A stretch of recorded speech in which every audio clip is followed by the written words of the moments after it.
સમાચારની વાત કરીએ તો રાજપીપળાના સામાન્ય પરિવારમાંથી આવેલી દીકરી પ્રીતિ વસાવાએ રાષ્ટ્રીય સ્તરે નામ રોશન કર્યું છે।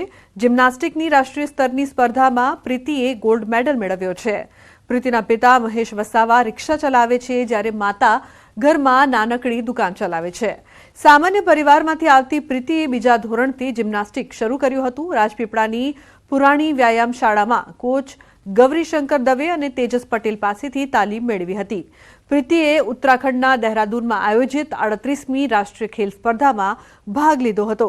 આ સ્પર્ધા 28 જાન્યુઆરીથી 14 ફેબ્રુઆરી 2025 સુધી ખેલ મંત્રાલયના સહયોગથી યોજાઈ હતી, જેમાં 18 વર્ષીય પ્રીતિએ બ્રોન્ઝ મેડલ મેળવીને પોતાના પરિવારની સાથે સાથે રાજ્યનું નામ પણ રોશન કર્યું છે।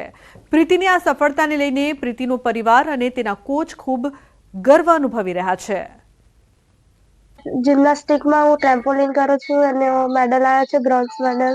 ઉત્તરાખંડ દહેરાદૂનમાં મારી કોમ્પિટિશન હતી, નેશનલ ગેમ્સ, અને બીજા દિવસ ફાઇનલ હતું, તેમાં મેં ત્રીજા ક્રમે આવી હતી અને હું બીજા ધોરણમાં હતી ત્યારથી જિમ્નાસ્ટિક કરું છું।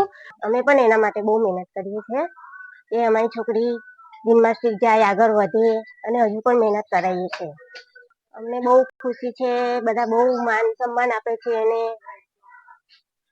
અને હજુ આગળ વધારવાની મહેનત કરીએ છીએ। હજુ આખા ઇન્ડિયામાં પહેલો નંબર લાવવાનો છે એને।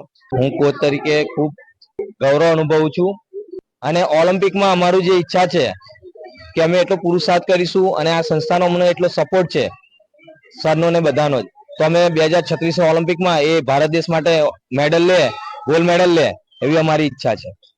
જો કે ન્યૂઝ 18 ગુજરાતીની હાજરીમાં સ્થાનિકોએ મનપાના જવાબદાર અધિકારીને ફોન પણ કર્યો, પરંતુ અધિકારીએ સમસ્યાના ઉકેલને બદલે ગોળ ગોળ જવાબ આપ્યો। અંડરબ્રિજ બની રહ્યો છે, એના લીધે મોટી ડ્રેનેજ સિસ્ટમ આખી તૂટી ગઈ છે અને આખું સ્નાનાગર બની ગયું છે। ડોલ બે ડોલ પાણી નથી ભરાયું, આખું સ્નાનાગર ભરાઈ ગયું છે।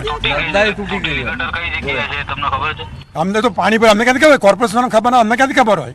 ના, એમ નથી કહેતો હું। એ ગટર જે જગ્યાએ ઉભરાતી હોય, તૂટી ગઈ હોય ને, તો એ જગ્યાનું એડ્રેસ આપો, એટલે પ્રમાણે હું કમ્પ્લેન લખી દઉં। સાહેબ, વંદે માતરમ આઇકોન પાસે અંડરબ્રિજ બની રહ્યો નવો, એની સ્ટ્રક્ચર તૈયાર થઈને ઊભું છે અને દબાણ ગટર એક્ઝેક્ટ કઈ જગ્યાએ અમને ખબર નથી પડતી ને। મોટો એરિયા જ આખો 100 બાય 100 ફૂટનો એરિયા છે